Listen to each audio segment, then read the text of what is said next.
Welcome to steno dictation series. आज की dictation speed है 80 WPM। रेडी हो जाए।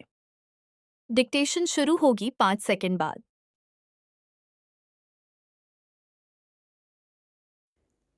सभापति महोदय, मैं रक्षा मंत्रालय की मांगों का समर्थन करने के लिए खड़ा हुआ हूँ। वर्तमान घटनाओं से पता चलता है कि संसार का हर देश अपनी सुरक्षा के बारे में चिंतित है और उसके लिए हर प्रयत्न कर रहा है। इस दृष्टि से अन्य देशों की तरह हमारे देश में भी रक्षा मंत्रालय का महत्व है। मुझे इस बात की खुशी है कि जहां अन्य मंत्रालयों की उनके पिछले साल के कामों के बारे में काफ़ी आलोचना हुई है, वहाँ इस मंत्रालय की कम आलोचना हुई है। इससे पता चलता है कि इस मंत्रालय ने पिछले साल अच्छा काम किया है।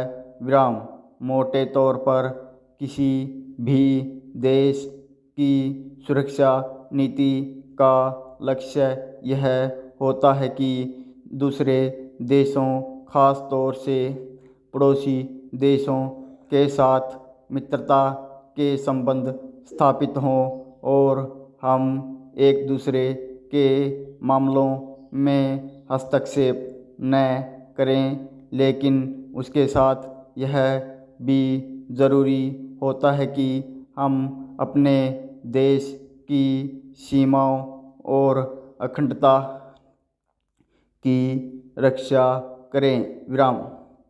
इसलिए हमारे देश का यह कर्तव्य हो जाता है कि हम अपने पड़ोसियों के कार्यों पर पूरी नज़र रखें, क्योंकि आज तक हमारे देश पर जो संकट आए वे हमारे पड़ोसियों से आए हैं। 1965 में पाकिस्तान के साथ जो लड़ाई हुई और उसके बाद ताशकंद में जो समझौता हुआ वह सिर्फ कागज़ पर ही रहा। पाकिस्तान ने उस पर कोई अमल नहीं किया। इस दृष्टि से बहुत ज़रूरी है कि हम अपने देश की सुरक्षा की हर तरह से व्यवस्था करें। हमारा उद्देश्य दूसरों पर आक्रमण करना नहीं है, लेकिन यदि हम पर कोई आक्रमण करे तो हम में इतनी शक्ति अवश्य होनी चाहिए कि हम उसका डटकर सामना कर सकें। अगला पहरा। आप जानते हैं कि पिछले दिनों पाकिस्तान को अमेरिका और चीन से काफ़ी मदद मिली है। रक्षा मंत्रालय की रिपोर्ट में भी कहा गया है कि पिछले साल अमेरिका ने चीन को 1500 करोड़ रुपए की फौजी सहायता दी है।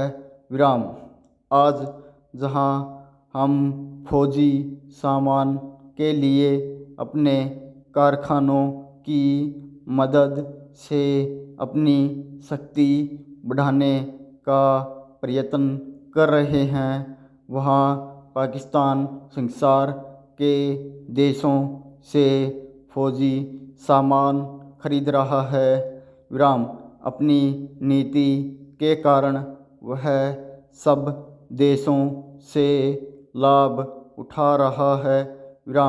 मेरा सुझाव है कि हम को भी अपनी शक्ति बढ़ाने के लिए संसार के अन्य देशों से अधिक फौजी सामान खरीदना चाहिए।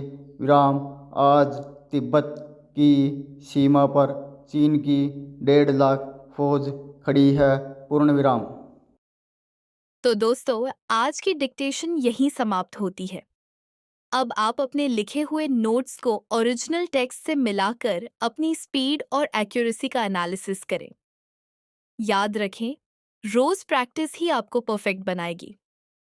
अगर ये वीडियो आपके लिए यूज़फुल रहा हो तो लाइक करें, चैनल को सब्सक्राइब करें और मिलते हैं रात 9 बजे नई डिक्टेशन के साथ। धन्यवाद।